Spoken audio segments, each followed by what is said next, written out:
Welcome to Out of Home Insider, the first podcast for media and marketing executives that connects how offline attention drives conversion. My name is Tim Rowe, and for the past 3 years, I've been interviewing guests about their unique experiences in bridging this misunderstood and undervalued opportunity for brands to create alchemy in the real world. Today's guest is Dennis Kelly. Dennis is the CEO of Postalytics, a platform that is disrupting direct mail and solving the challenges of automating the $40 billion industry. Dennis talks about the importance of closing the loop and providing analytics for direct mail campaigns and the growth hack that Postalytics found by integrating with their customers' existing marketing tech stacks. Dennis's insights provide valuable lessons for entrepreneurs and marketers looking to stay ahead of the curve, but especially in industries that are poised for disruption. So that's the big idea I'd like to challenge you to take into this conversation. How are you staying ahead of the curve in a rapidly evolving industry? Without further ado, let's go. Welcome, everybody, to the Out of Home Insider Show, a podcast like no other, hosted by the one and only Tim Rowe. Get ready to have some knowledge dropped on you and to be entertained, because nothing's more valuable than food for your brain. So sit back, relax, we're about to dive in as the best industry podcast is about to begin. Dennis Kelly, thank you so much for being here. I've got a list of questions a mile long, and I'm excited to dive in, but thank you for making time to be a part of the conversation. Hey, Tim, this is great. I'm psyched to speak with you today and get in front of your audience. For sure. It was funny when we first connected. It was, I think the initial question was, what conversation can we have about billboards and direct mail? And there's a lot there, and I'm excited to unpack that with you. And one of the things that I'm really most excited about in this conversation is to walk through a little bit of your own journey to being where you are now, CEO at Postalytics, and specifically double click into some of the challenges of bringing legacy pen and paper industries, direct mail, a $40 billion industry, as I learned in that first conversation, so similar in ways to the industry that we're in here of out of home. And how do you solve that through automation? How do you introduce technology to maybe make what's old new again, and doing all of that without disrupting some of the incumbent stakeholders in this? Really looking forward to that part of the conversation. But Dennis, how did you get started? You are a serial entrepreneur. How did you get started in business? Well, I guess I'll go back to the founding story of me. I was raised on a farm in upstate New York, and when you live on a farm, you learn about work really quickly, and so I spent a lot of my early development years working really hard on a family farm. And, my parents really encouraged me to go make a buck any way I could. And so, when I wasn't working on the farm, I was mowing the lawns and shoveling snow, a lot of snow in upstate New York to shovel. I bet there is. Washing cars. I always had some sort of gig going, and my parents really pushed me and said, "Hey, if you want some money in your pocket, go earn it." And so at a young age, I kind of got that reinforcement. I did a couple of entrepreneurial things in college where I was I had connected up with a guy that had promotional stuff, and I played football in college. Okay, where'd you go to college? I went to Colgate in upstate New York. Oh, sure. Yeah, of course. So I was a player. So I couldn't run around and sell stuff at the games, but I had this guy that I knew from my hometown that he was able to make all this promotional stuff. Okay. Banners and wind socks and all this stuff. This is way before NIL deals were getting signed. Unfortunately, Dennis missed out on the opportunity to cash in. So I ended up getting a guy that I knew to be my sales rep, and I was kind of the broker. And so he would run around at the tailgate and outside the bounds of the stadium where you could actually sell some stuff. And he had all this stuff that we had printed and all this promotional material for Colgate football. And awesome. I'm sure there was no licensing deal involved here. These are not. And I'm sure there were several NCAA rules broken by my involvement, right? So I can talk about it now 35 years later. It's fine. But statute of limitations has since expired, I think. So, I kind of had that bug early, and I went to work at Prudential Corporation, massive insurance company, and had a great training program. But after a couple of years, I was just choking, right? And I needed to go do something. So, a buddy of mine from college and his brother were starting a computer company in the late 1980s. And they needed a sales guy. So I jumped in, and I was the original sales guy. And that kind of got me started in the whole, tech startup world. And so OG, as the kids would call it. I think you are an OG to this. Big time. So this is my sixth startup, and having a ball, and this came about. Postalytics came about really from my partner in this, who's a technology guy that I've worked with a couple of times in the past, and he and I got together a few years ago. He had this little side gig he was working on because every brilliant engineer can build something better than what's on the market, and it involved direct mail. And what kind of fascinated me about that is that, as you mentioned in the beginning, direct mail is this huge legacy marketing channel, $40 billion a year annual U.S. spend. And nobody in the tech world was paying any attention to it. Right? So interesting. Sleeping giant. Yeah. Sounds like an opportunity, right? So sounds like an opportunity. So here we are. And now it's, we're growing like crazy, and knock on wood, we'll continue to stay on our current path. And obviously, direct mail has been around for a long, long time. But what about the dynamics changed that made now a specifically interesting time to focus on solving that problem? Yeah. So there are a few things that I think have really come together that at a macro level, from a marketing perspective, I think everybody's aware that direct mail as a marketing channel was really primary for a lot of kind of businesses for a good 30-year period, and sort of peaking and starting to kind of go downhill in the early 2000s. And so in its place came email marketing and social media and digital marketing.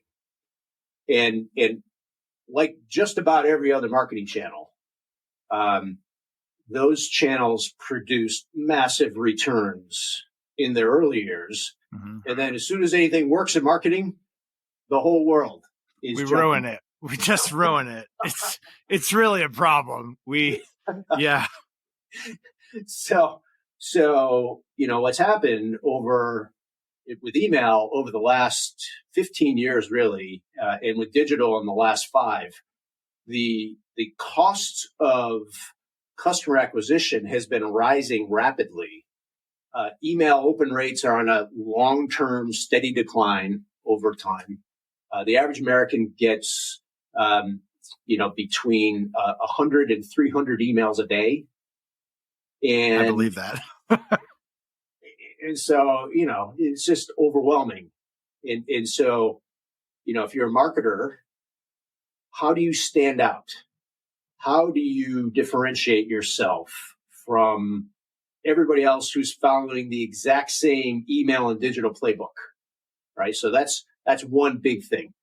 Second big thing is really the notion of having a centralized repository of sales and marketing data in, CRM and marketing automation tools, and the whole explosion of the marketing tech stack. Right. So you've got all this investment in marketing tech. You've got declining ability to break through the noise to reach people. And then you got this old legacy marketing channel out here, right? That when you look at the data says that it's a very high ROI marketing channel. It's just not sexy. It's not sexy. It's hard to do. The people that are good at it are aging out of the workforce. And so, how do we solve that problem? And so that's really where the opening came here, to say, hey, let's take the best practices of the people that know what the heck they're doing, code that up in software, and tie together with that massive investment in marketing tech, so that, you could, with a fraction of the time and effort to do a direct mail campaign, start using direct mail to augment that marketing tech investment, augment your email, augment your digital, right? And make it a part of the just another channel that is leveraging the massive investment that you have made in your infrastructure. And I think we could go back and take the last 2 minutes and just swap out direct mail for out of home, and everything that you said. It's so similar in terms of it's hard to do, and it's very specialized knowledge set.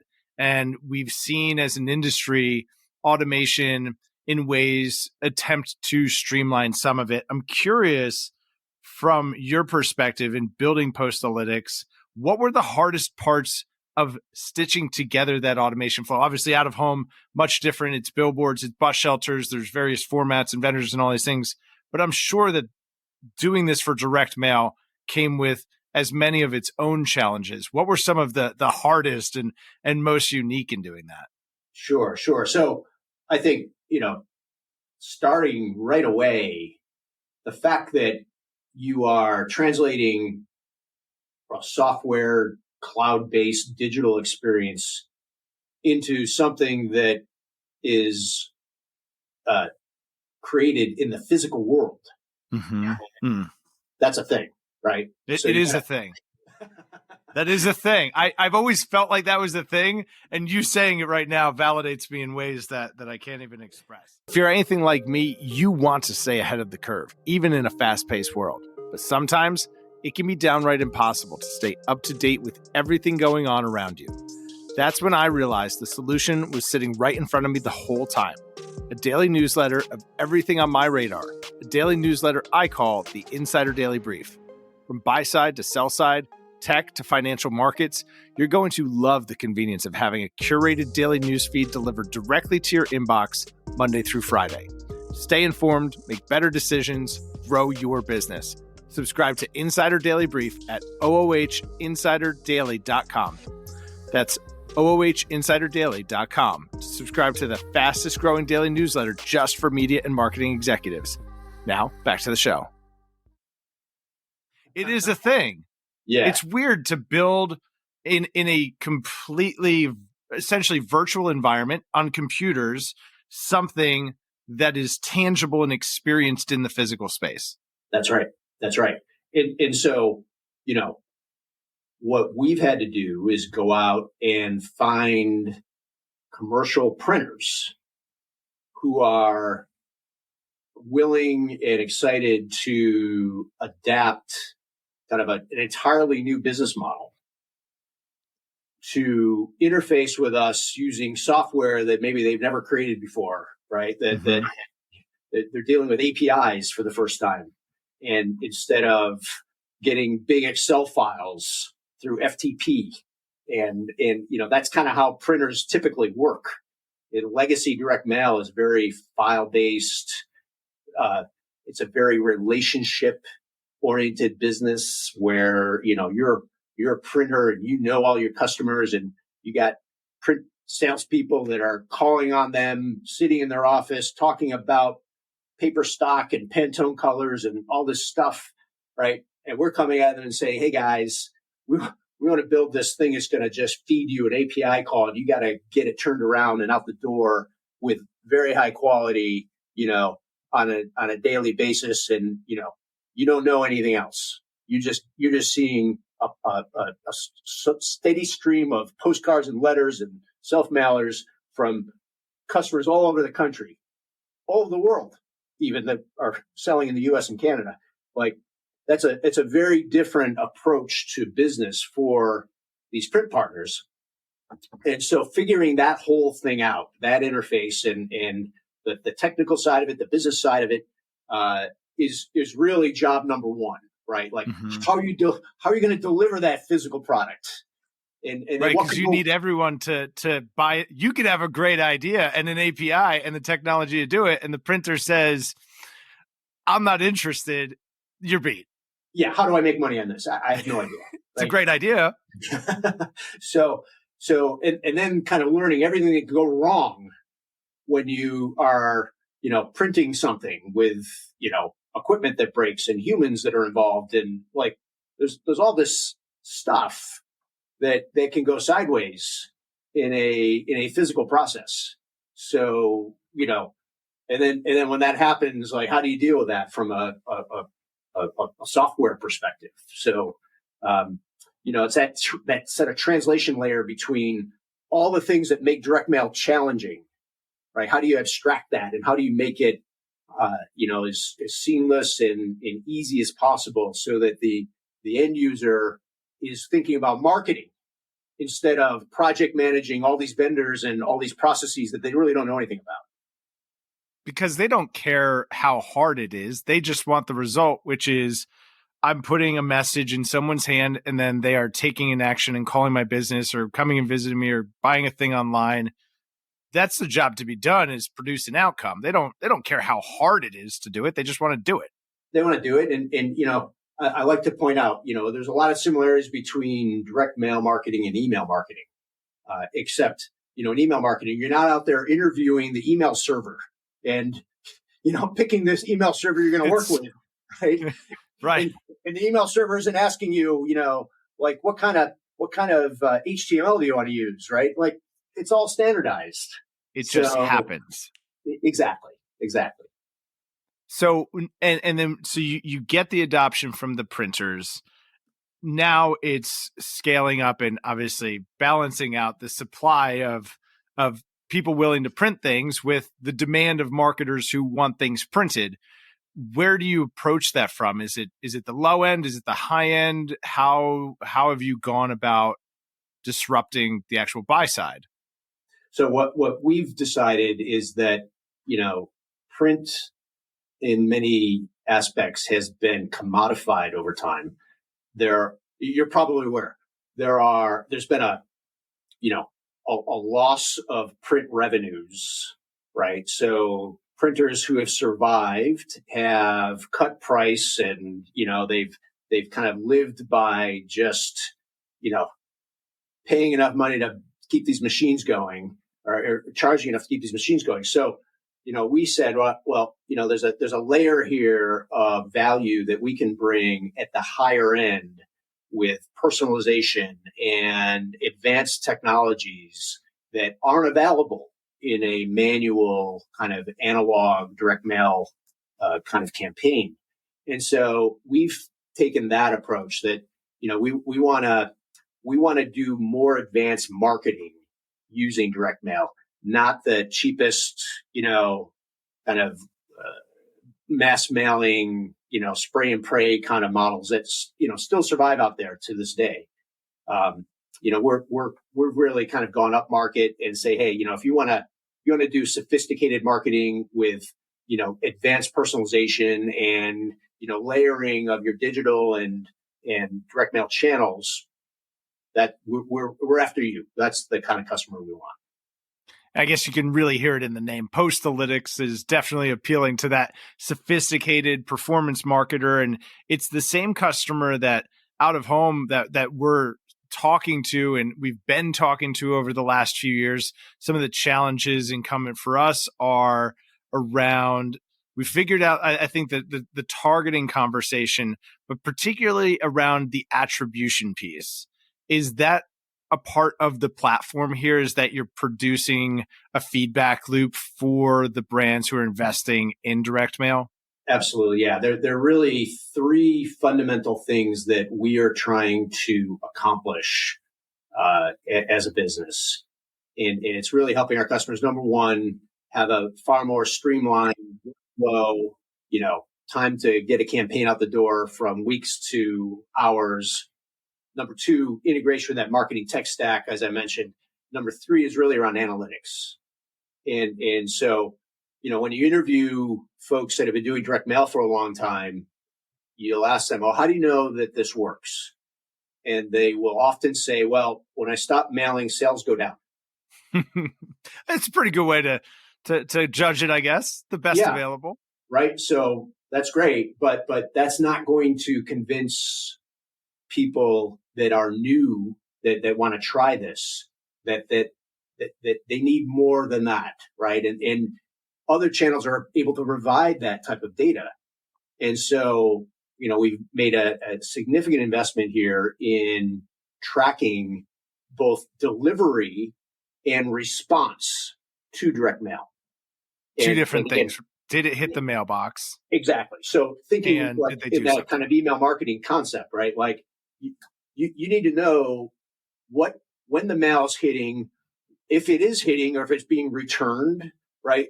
There's all these sort of layers. So we've been fortunate enough to tap into an internal tracking system that the USPS has for commercial mailers. You get a little incentive to put a barcode on the bottom of a mail piece that then the USPS barcodes as it goes through its entire delivery process. So you got the Domino's pizza tracker.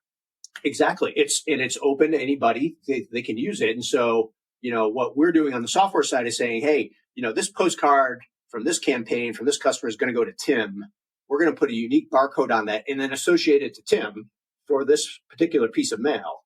So that as the post office scans the mail, as it goes all the way through the process, we know precisely where Tim's piece of mail is.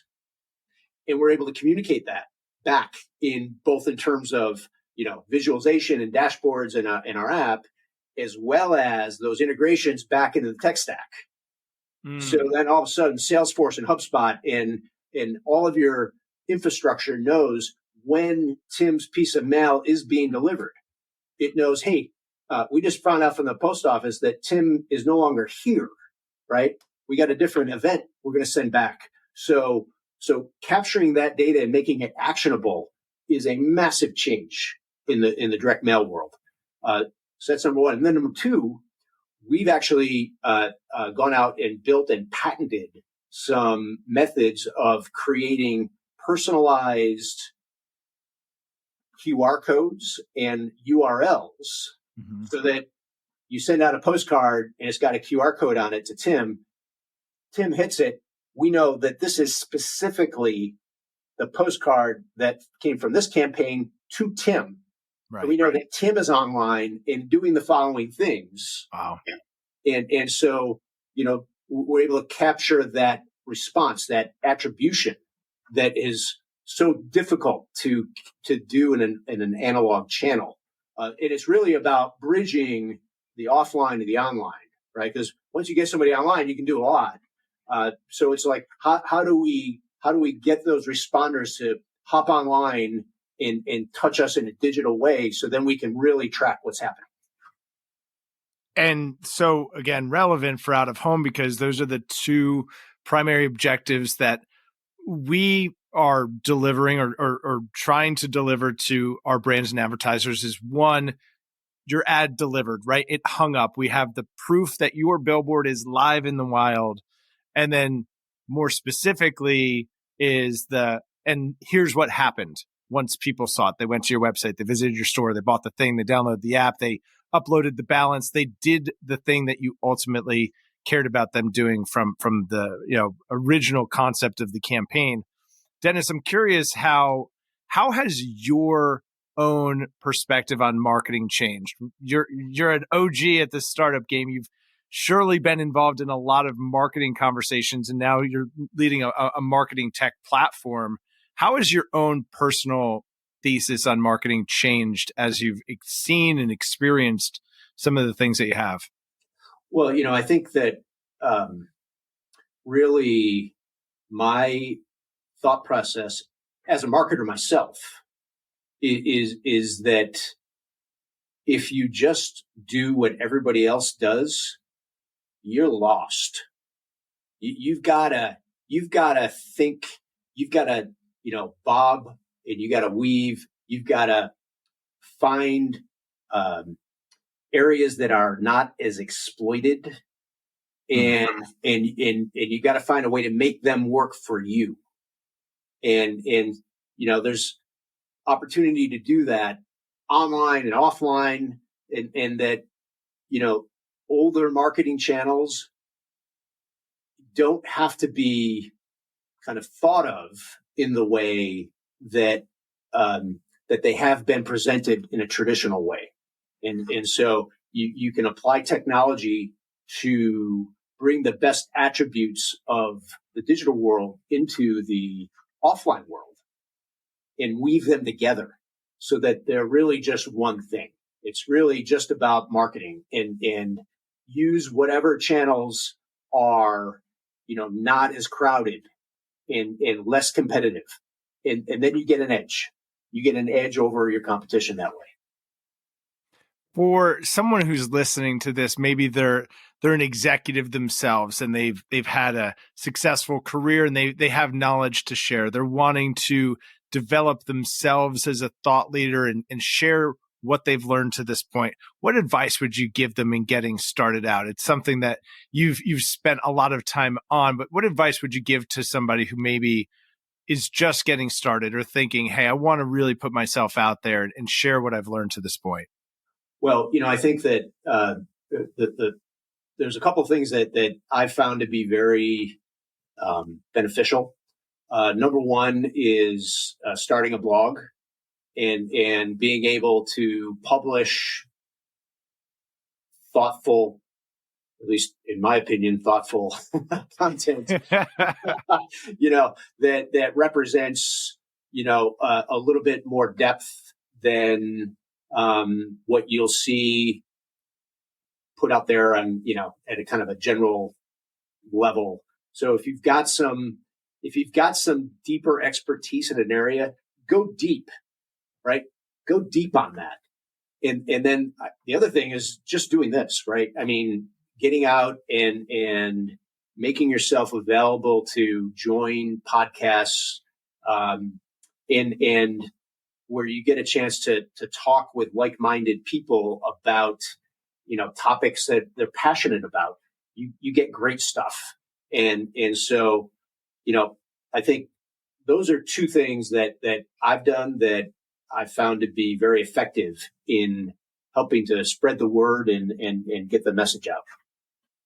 And thank you for that. Blogging is a recent addition for me, but I can't encourage you enough because there's lots of podcast hosts like myself who are eager to talk to you. And we're, just looking for great conversations to share with audiences that care about the same things you care about. So I really resonate with both of those things and appreciate you sharing that. Dennis, a question that I'd love to maybe get philosophical on for a second is, if you were starting Postalytics today with everything you've learned through having, run the company now for going on the better part of a decade in its various forms, but everything that the collective body, if you were starting Postalytics today, the company that you're working on building and scaling right now, what would you do different? That's a great question. I think there were some decisions very early that I think I took too long to make. And, when you've bought into a concept, you've put your heart and your soul and your checkbook behind it, you want to make it work. And, Postalytics is actually a result of a pivot off of a first product.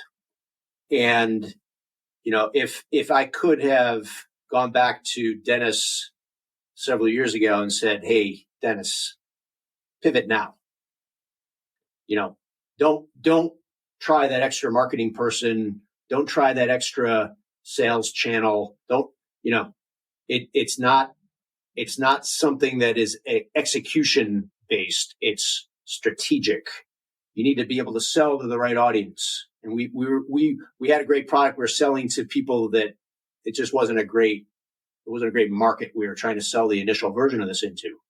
So the pivot that ended up becoming Postalytics could have happened a couple of years earlier, and we'd be much further along. And we would be.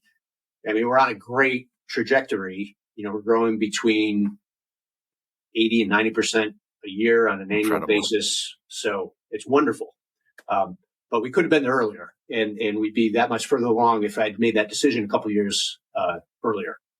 I think that's an incredible lesson, and I'm sure is resonating with some folks right now. I think that's an exciting opportunity for all of us is to grow faster. So potentially looking at where the decisions we're not making, or the decisions that we are that could be potentially holding us back from growing even faster. So really appreciate you sharing that.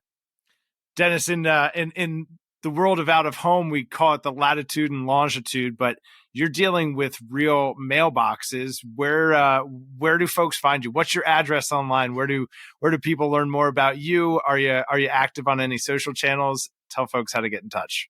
Absolutely, yeah. So the best place to learn about Postalytics is our website. We're at postalytics.com, Postalytics, Postalytics, kind of postal analytics put together. Got it. And, so that's a big part of what we're doing. We have a very, very active blog, lots of great content. We also are very active on LinkedIn, and that's usually where you'll find me. I'm not a huge Twitter or Instagram or Facebook guy. I'm involved in those channels, but I really focus majority of my efforts around LinkedIn. And so you can hit me up on LinkedIn, Dennis John Kelly, and or Dennis Kelly, CEO of Postalytics. Follow Postalytics on LinkedIn. We're very active there. We're building a great content channel there. So those are probably the key areas. And we will link to all of those. And I really encourage the audience to do that, because so much of the conversation, Dennis, that we've developed here over the past 4 years is how out of home blends into the holistic marketing mix. It's not out of home or direct mail. Frankly, the test that I'm really curious to run is out of home and direct mail. I think that you could make a very good case for that is the full funnel marketing stack of every local SMB, and could be the greatest untapped growth hack for startups and companies struggling with a rising CAC is to blend these offline channels. So really encourage that blending of the education there as well. Absolutely. Imagine you're driving home from the store, you're driving home from work, you see a great out of home ad, it makes an impression. And then you get home, you get your mail, and then there's a big postcard with the exact same message, right? Oversized postcard, big image that's matching exactly what you saw in that out-of-home experience, right? Billboards in the mailbox. It's hammering it home, right? And the fact that these things can be weaved together through automation now is really what has sort of changed the game. Definitely. And when we think about, we're seeing a big shift in brands refocusing on zip code level targeting, and just thinking about the implications of those two things is very exciting. So I'm sure that this is the first of many conversations. Dennis, thanks again for being here. I love it. This has been great, Tim. Really appreciate the opportunity to speak to you today. And I'm excited to see how things unfold in the future. Same. I'm subscribed. And if you are, or if you're not, you should definitely get subscribed.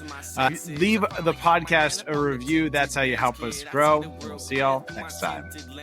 With the dream and the drive, the possibilities endless. Now print that, send this all the way to Tokyo. Take a trip down south, down to Mexico.